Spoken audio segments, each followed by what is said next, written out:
శ్రీమతి లత గారి ఆధ్వర్యంలో జూన్ 15-16వ తారీఖుల్లో గానగాపురం యాత్ర మధుకరి సేవ సంప్రదించండి.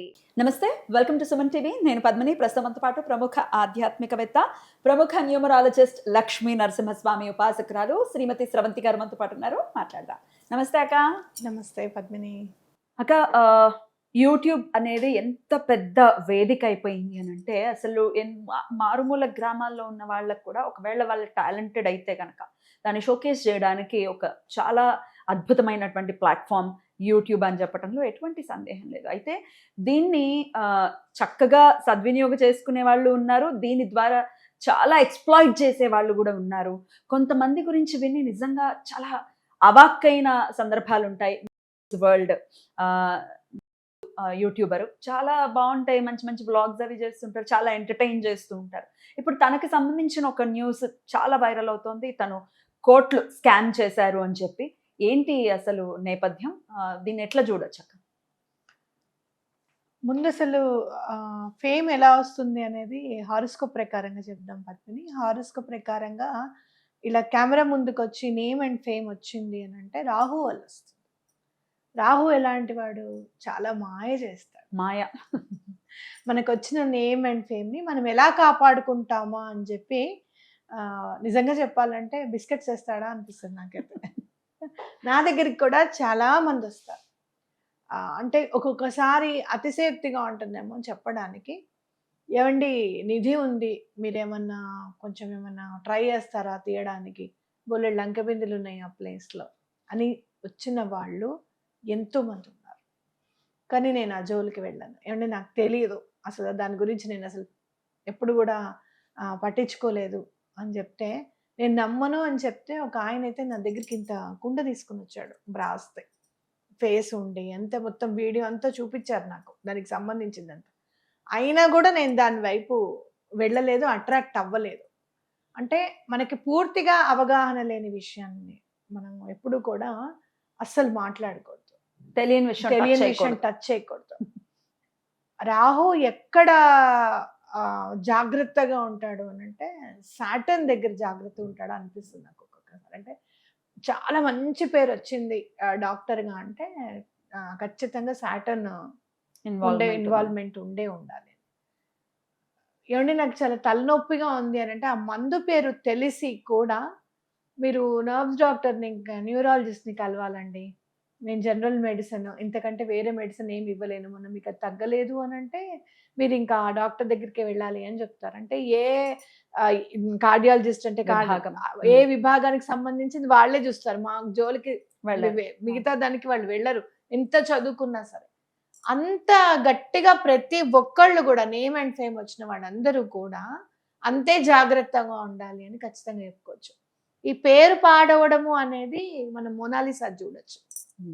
అమ్మాయిది అసలు, అమ్మాయిని అసలు ఎక్కడి నుంచి ఎక్కడికి తీసుకుని వెళ్ళాడు గ్రాఫ్, అసలు మళ్ళీ ఎక్కడుందో అక్కడ ఆ ప్లేస్ నుంచి కంటే మళ్ళీ కిందకు వచ్చేసాడు.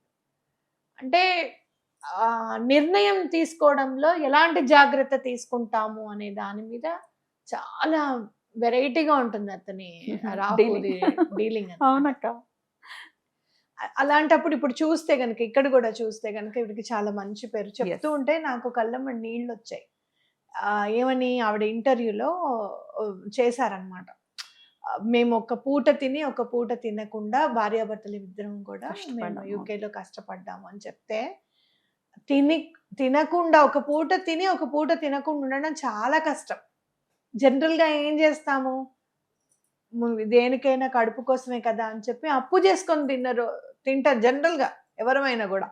అంత జాగ్రత్తగా ఉన్నవాళ్ళు మరి ఇంత దాకా ఇంత పేరు ప్రఖ్యాతలు వచ్చిన తర్వాత ఎందుకు ఇంత మారిపోయారా, లేకపోతే అలాంటి పరిస్థితులు ఏమొచ్చాయి అనే దాని మీద మనం ఆలోచించాలి. ఒకటి మనం చేస్తున్నప్పుడు రెండో ఆప్షన్ మనకి ఏదన్నా ఉంది అంటే దాని జోలికి వెళ్లకుండా ఉండడం అనేది చాలా ఇంపార్టెంట్. ఇక్కడ చూసుకుంటే కనుక ఫ్యామిలీ మొత్తం ఇన్వాల్వ్డ్ స్కామ్ కాదు, యూట్యూబ్ లో వాళ్ళని చేసే ప్రోగ్రామ్స్ అన్నిటి వ్లాగ్స్ లో అన్నిటిలో కూడా అందరూ చక్కగా నలుగురు కలిసి ఎంటర్టైన్ చేస్తారు. ఇంకా ఈ అంటే సంపాదన దగ్గరికి వచ్చేటప్పటికి ఇది చాలు అనే అవగాహన ఉండాలి అని నేను అనుకుంటాను. ఇంతకంటే ఎక్కువగా సంపాదించి ఏం చేస్తాం మనము అనేది మనకు ఆలోచన ఉండాలి ఎప్పుడు కూడాను. అలా ఇంకా ఎక్కువగా సంపాదిద్దామనో, లేకపోతే అంతకుముందు ఆల్రెడీ మనకు ఉంది, మనకిప్పుడు పేరొచ్చింది గదా అని చెప్పి ఈ పేరుని ఉపయోగించుకొని రెండో దానికి వెళ్ళడం గూడా చాలా తప్పు అని నేను ఖచ్చితంగా పోనీ ఆ చెప్పొచ్చు. రెండో దాంట్లో ధర్మం ఉండాలి కదా! ధర్మము అంటే ఇప్పుడు బిజినెస్ అనేసరికి everything is fair Fair in in love. Business and love and war కాదా ఆ. బిజినెస్‌లో? Everything is fair in business అని ఆ. అని అనుకోవడం అనేది ఆ. జరుగుతుంటుంది. కానీ ఎథిక్స్ అనేది చాలా Yeah. ఇంపార్టెంట్. ఇంత చెడ్డ పేరు వచ్చింది అని అంటే ఎక్కడో మనము కావాలని కాకపోయినా అనుకోకుండా ఎథిక్స్ ని మనం దాటాము అనేది మనం గుర్తుంచుకోవాలి. Right. ఎందుకంటే నేను ఇన్‌స్టాలో చూస్తూ నిన్న ఆశ్చర్యం అనిపించింది. అంటే ఇవాళ ఈ ఎంతమంది వీడియో ఇన్వాల్వ్ అయి చేస్తాను, ఉన్నారు? యాహ్! ఇవాళ ఈ వీడియో చూస్తున్నాను అనంటే ఆయన అడిగిన క్వెషన్స్ ఆశ్చర్యం అనిపించింది. మీరు అసలు అలా ఎలా తీసుకున్నారు? మీకు అసలు కంపెనీలు ఏం ఎందుకు జరిగిందక్క? వీళ్ళు కంపెనీస్ ఒక 10 కంపెనీస్ పెట్టారట. అందులో 6 కంపెనీలు వీళ్ళు దాంట్లో ఆల్రెడీ వీళ్ళు వర్క్ చేస్తున్నారనమాట. అంటే 4 ఏమో కంపెనీలు డిసాల్వ్ చేశారు. ఈ 6 వీళ్ళిద్దరూ పార్ట్నర్స్ అనమాట. డైరెక్టర్స్ అనుకో ఇంకా. నాకున్న అవగాహన ప్రకారం కంపెనీ ఏదైనా రిజిస్టర్ అయి ఉంటే యూకేలో ఎవరినైనా జనాల్ని తీసుకొని రావచ్చనమాట. వర్క్ పర్మిట్ అనేది ఉంటుంది. ఆ వర్క్ పర్మిట్ మీద జనాల్ని తీసుకురావచ్చు. ఆ వర్క్ పర్మిట్ ఇవ్వాలి అంటే వీళ్ళు అమౌంట్ చార్జెస్ చేస్తారు కదా! ఒక్కొక్కళ్ళకి ఆల్మోస్ట్ ఒక 10 లాక్స్ అట్లా అని తీసుకుంటారు వర్క్ పర్మిట్స్ కోసం. అలా తీసుకొని ఉండొచ్చు. ఆ వర్క్ పర్మిట్స్ రాకపోయి ఉండొచ్చు. ఆయన మాట్లాడేది ఏంటంటే సుమారు 100 మంది ఉన్నారు అని అంటున్నారు. సుమారు 100 మంది అనంటే మనం చూసుకుంటే గనుక నిన్నగాక మొన్న మంగ్లీ విషయంలో కూడా ఇదే జరిగింది కదా! నేమ్ అండ్ ఫేమ్ ఉంది ఆ అమ్మాయికి. యాహ్! మళ్ళీ రియల్ ఎస్టేట్ వ్యాపారంలోకి వెళ్ళడం. వాళ్ళెవరో నాకు తెలీదనడం. ఆ ప్రూఫ్ వచ్చిన తర్వాత వాళ్ళ తోటకు ఊరికేనే ఎళ్ళాననడం. నువ్వు ఊరికేనే ఎళ్ళావా? నువ్వు ఊరికేనే ఎళ్తే నువ్వు నైట్ డ్రెస్సులతో ఎందుకుంటావు? క్లోజ్ వాళ్ళ దగ్గరే కదా మనం నైట్ అట్లా అంత డ్రెస్సులు. ఫ్రీగా ఉండేది. నీకు ముందే తెలుసనమాట అని చెప్పి రావడం ఇవన్నీ మనం చూస్తూనే ఉన్నాం. ఇక్కడ మనం వ్యక్తిగా ఎవ్వరి మీద మనకి కోపం లేదు. కానీ నేను గట్టిగా ఏం చెప్తాను అంటే నీకొక పేరొచ్చినప్పుడు నువ్వు చాలా ఒళ్ళు దగ్గర పెట్టుకొని ఉండాలి అనేది ఖచ్చితంగా చెప్తాను. మన పేరుని పాడు చేయడానికో, లేకపోతే గనక ఇంకొంచెం ముందుకు వెళ్తే ఇంకొంచెం ఎక్కువ సంపాదించుకుంటాం కదా! ఇంకా కొంచెం అన్న ఆలోచన అనేది ఉండకూడదు. అలా ఒకవేళ ఏమైనా చేసినా కూడా చాలా జాగ్రత్తగా చెయ్యాలి అనేది మనం గుర్తుపెట్టుకోవాలనమాట. ఓకే.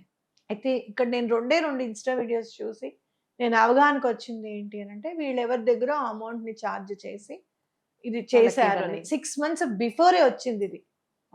6 మంత్స్ బిఫోరే నాకు కూర్చొని మా పేర్లు పాడు చేయాలన్న ఉద్దేశంతో పనార పెయిడ్ మీడియా అంటే పెయిడ్ డబ్బులు తీసుకుని మరి మా పేరు పాడు చేయాలని చెప్పి చూస్తున్నారు అని చెప్పినప్పుడు అప్పుడన్నా జాగ్రత్త పడి ఉంటే ఇంత దూరం వచ్చేది కాదు అనేది నేను నమ్ముతున్నాను. అయితే ఇంకో ఆయన మాట్లాడిన సెకండ్ వీడియో ఇప్పుడు వచ్చేటప్పుడే చూసాను ఇన్‌స్టాలో. సజెషన్‌లో వస్తే. ఏంటి అనంటే అతను ఏమంటాడంటే మీరు ఒకవేళ మీరు మహిళా కార్డ్ వాడుతున్నారు గదా! మహిళలను ఇట్లా ఏడిపిస్తున్నారు. నేను లేడీనని ఇలా అంటున్నారని. నేను మీ వారితో మాట్లాడతాను అంటే మీరెప్పుడు గూడా యాక్సెప్ట్ చేయలేదా? యాక్సెప్ట్ చేయలేదు. 2 టైమ్స్ మీరు కాల్ ఇవ్వలేదు, మాట్లాడలేదు. నాతోనే మాట్లాడండి అని అన్నారు. మరి ఆయనకి ఇవ్వనప్పుడు నేను మీతోనే మాట్లాడుతున్నప్పుడు ఇప్పుడు మీరు మహిళ అనే కార్డ్‌ని మీరు ఎట్లా యూజ్ చేసుకుంటున్నారు? మీకు డబ్బులిచ్చిన వాళ్ళలో 2 మహిళలు గూడా ఉన్నారు. మరి ఒక అమ్మాయి అయితే సూసైడ్ అటెంప్ట్ కూడా చేసింది. అవునా? ఆ! మరి ఆ అమ్మాయికి మీరేం సమాధానం చెప్తారు అని కూడా అంటున్నారనమాట. ఏది ఏమైనా కూడా ఈ నేమ్ అండ్ ఫేమ్ వచ్చిన తర్వాత మాత్రం డబ్బు విషయంలో నేను చూసింది ఏంటంటే ఎవ్వరి డబ్బు అన్యాక్రాంతంగా తీసుకోవడం కానీ, ఎవరి డబ్బు ఎంత చిన్నదైనా పెద్దదైనా కూడా సమాధానం అనేది చెప్పాలి అనేది ఖచ్చితంగా మనం అకౌంటబిలిటీ గుర్తుపెట్టుకోవాలి. ఉంటుంది కదా! హ్మ్. ఖచ్చితంగా దాన్ని ఆ. బద్ధులై ఉండాలి దానికి. ఇప్పుడు Right. నేను చాలా ఇదివరకు చాలా గుర్తుపెట్టుకున్నాను. నువ్వు కూడా ఆశ్చర్యపోయేదాన్ని. అంటే ఎలా గుర్తుంటుందక్క మీకు అని చెప్పి. ఆ. కానీ ఇప్పుడు కొన్ని ఒక్కొక్కసారి వర్క్ లోడ్ ఎక్కువయ్యో లేకపోతే ఈ మెంటల్ టెన్షన్స్ వల్ల నేను మర్చిపోతుంటే ఇప్పుడు డైరీ పెట్టాను. మైత్రి నువ్వు రాయమ్మా కాస్త. బలానా వాళ్ళు ఈ పూజకి ఎన్రోల్ అయ్యారనో, లేదు అంటే గనక వీళ్ళు ఈ పని కోసం వచ్చారు మన దగ్గరికి అని చెప్పో కొంచెం రాయమ్మా అని చెప్పి చెప్పడం జరిగిందనమాట. అట్లా మనం కొంచెం మనం ఏం చేస్తున్నామో మిస్టేక్ అనేది మన బుర్ర చెప్తుంది పద్మిని. Right. అది మనం మర్చిపోతున్నాము అని అనుకున్నప్పుడు దాన్ని మనము వెంటనే రెక్టిఫై చేసుకోవడంలోనే మన పేరు కాపాడబడుతుంది అనేది ఖచ్చితంగా చెప్పుకోవచ్చు. అనుకోవచ్చు. నిజాలు అనేవి ఖచ్చితంగా బయటికి వస్తాయి. అయితే ఒకవేళ అన్యాయం జరిగి ఉంటే గనక వాళ్ళకి ఖచ్చితమైన న్యాయం జరగాలి. ఎవరైతే డబ్బులు కట్టున్నారో మోసపోయామని సూసైడ్ అటెంప్ట్ చేయడం అంటే it is not a small thing. So డెఫినెట్‌గా వాళ్ళ డబ్బులు వాళ్ళకి అందాలని ఈ సందర్భంగా కోరుకుంటూ రైట్. Thank you. నమస్తే. నమస్తే.